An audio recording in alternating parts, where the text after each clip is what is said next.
Musical gardening is a term I like to use to help us understand and appreciate the maturation of a composer. I use it rather metaphorically. I like to refer to the early works as having the seeds of a composer's genius, and the later works as demonstrating the full flowering of that genius. So here's an example of musical gardening from Chopin's Mazurkas.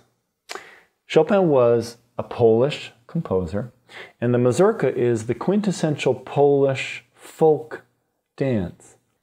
He wrote many mazurkas. In fact, the number of mazurkas is more than double the number of the next most frequent genre in which he composed. So we ask why? Why did he write so many mazurkas? I think it has something to do with the fact that he left his beloved homeland when he was 20 years old, never to return.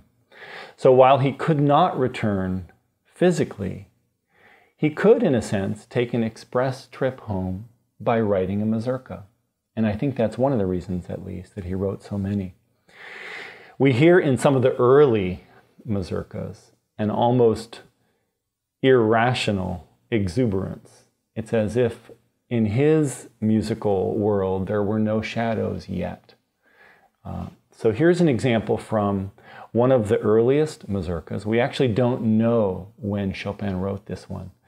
The dates range from as early as 10 years old to later in his teens. Here is an excerpt from this mazurka in D major from very early in Chopin's life.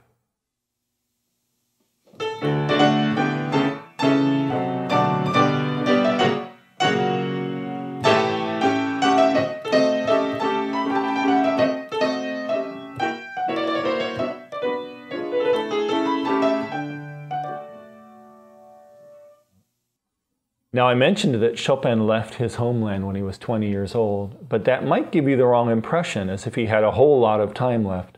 He actually died at the young age of 39. And he wrote the following mazurka shortly after he left his homeland. He was about 22 or 23 when he wrote it. He was probably at that point extremely homesick. And in this mazurka, we hear a tremendous amount of longing. It's one of his saddest works, and I think one of his most mysterious. Here's an excerpt from his Mazurka in A minor, opus 17, number 4.